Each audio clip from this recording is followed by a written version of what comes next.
Finally, the day has come.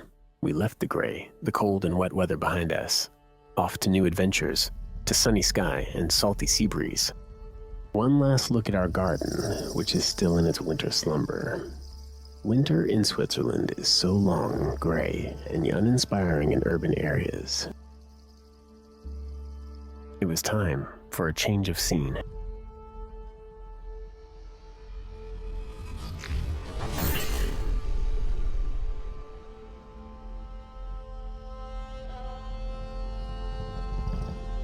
After an 8-hour flight from Zurich to Delhi in India, we had to kill 4 hours of waiting at the Delhi airport, with a short nap in an actually comfortable chair and watching a window cleaner doing his work.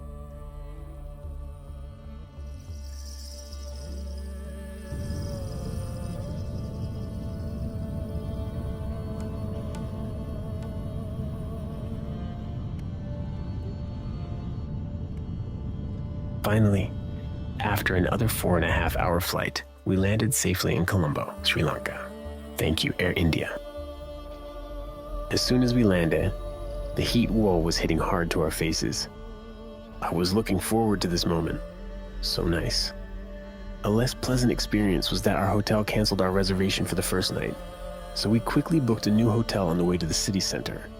After this long journey, we treated ourselves to a great dinner at the Tapanjaki Grill and went straight to bed afterwards.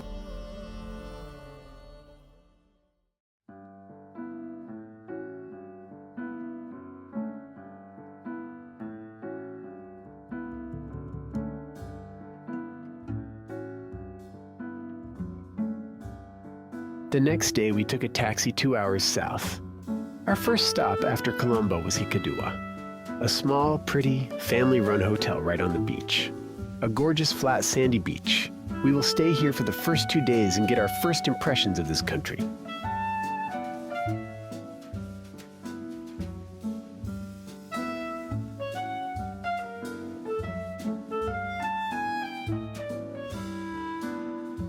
We didn't do much on these first 2 days.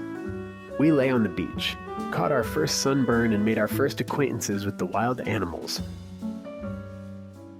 Although one of them was unfortunately no longer very wild. Anyone who knows me knows that I can never stay on a deck chair for long, so I went out with my camera for the first time to photograph some beachfront architecture.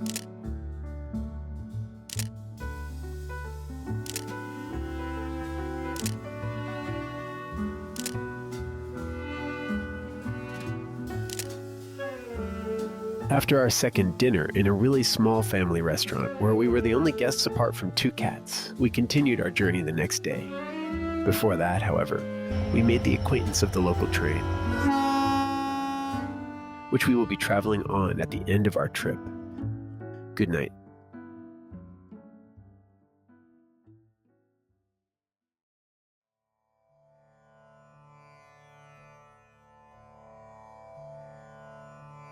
From Hikkaduwa, we drove an hour further south. Our next destination was Ahangama. There we stayed in an incredibly beautiful villa called Amara Villa. It was run by a European Sri Lankan couple.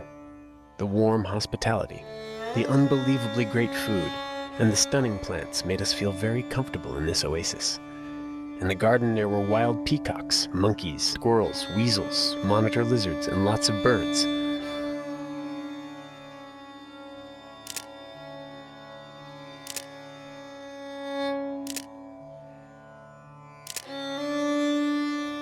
Time seemed to slow down gradually, and it seems as if this vacation will be very relaxing, just what we needed. A special tree opened new bulbs every evening, and beautiful flowers appeared which glided to the ground in the morning sun.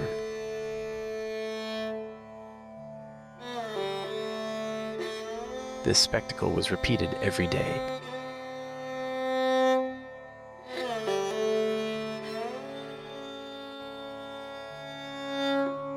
Ahangama is a relatively small town. It actually consists of a main street on which the local fishermen and greengrocers share the space with the restaurants and bars made for tourists.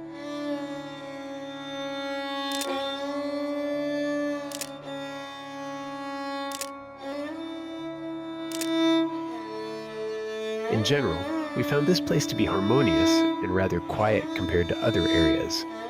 One of the highlights of the day was certainly the sunset on a terrace with a drink, accompanied by turtles in the water. The surfers were still in the water until after sunset. The next day, we took the public bus back north to the town of Gale.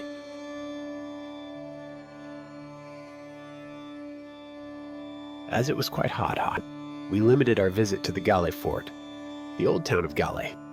The beauty and sophistication of the architecture in this part of town was somewhat dampened by the many tourists. I know, I was one of them.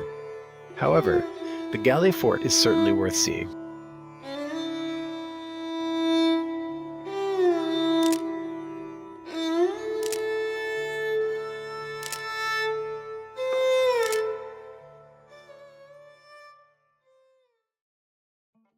The following day, not even the amazing pool at our villa could hold me back, and I set out again for about 2 hours to photograph the local coastline in Hangama.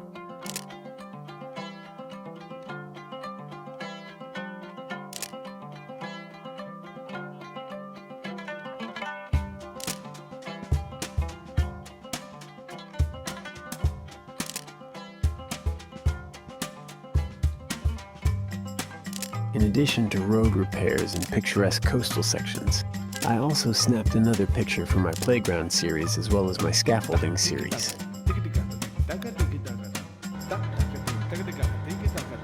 On my morning walk, I met this lovely family. In the afternoon, we explored the Kagala Lagoon with them in their boat, a relaxing boat trip on the relatively large freshwater lake.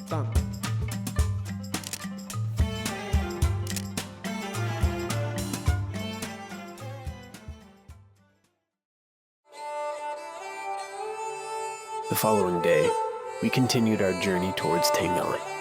When booking this accommodation, I must have overlooked the fact that it was a small bungalow right on the beach.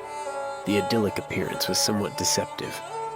During the night, the wind and waves were extremely loud, and we barely got any sleep. So, we decided to look for a new place to stay the next day. However, we remained in Tengale, just a few beaches further south. Before moving on, we took a small kayak tour on the local lagoon. Among the mangroves, we were able to observe many birds and once again spotted monitor lizards.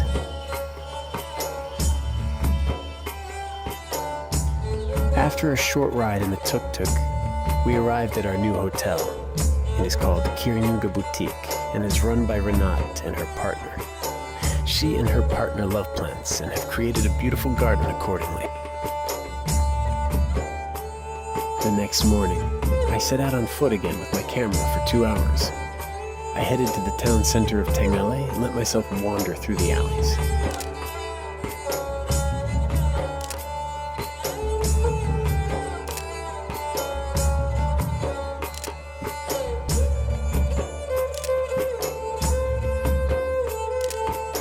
Eventually, I ended up at a market where the locals sold their vegetables and handicrafts.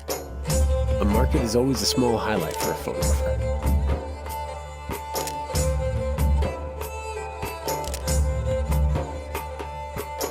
After spending the afternoon at the beach, we went to bed early. The next morning at 6 a.m., our journey continues inland.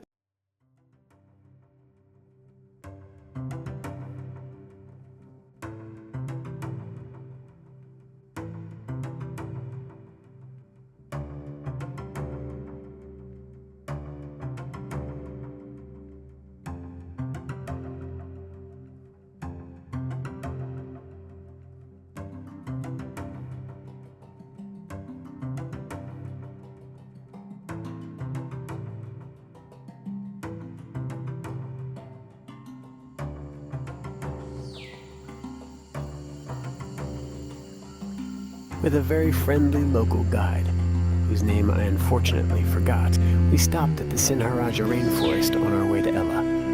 This guided tour was fantastic. We walked through the jungle for about 67 hours, discovering a wide variety of plants and animals. Along the way, we visited 2 waterfalls where we could swim and cool off.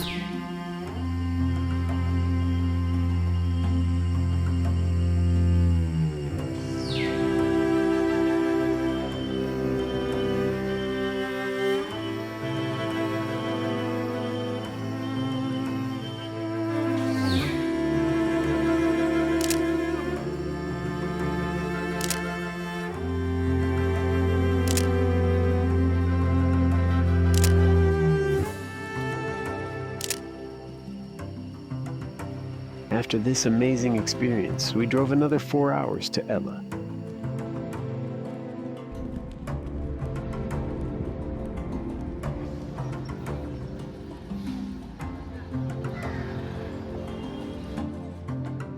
Our final destination of the trip. Ella is situated just over 1,000 meters above sea level and is surrounded by vast tea plantations. We also visited the Halpa tea factory, where we got to see how tea is processed.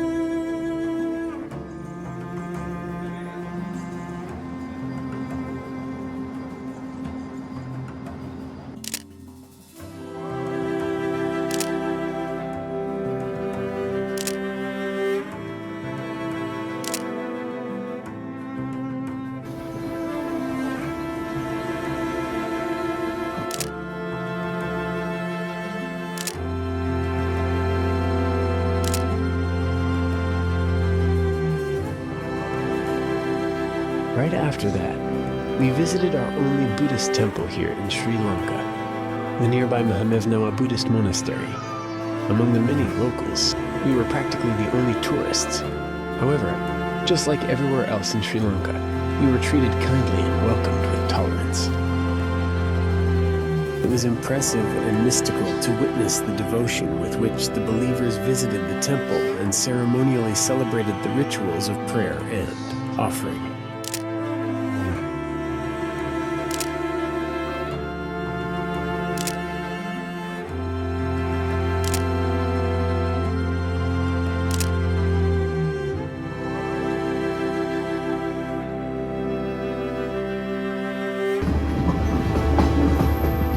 After 2 weeks, it was time to say goodbye.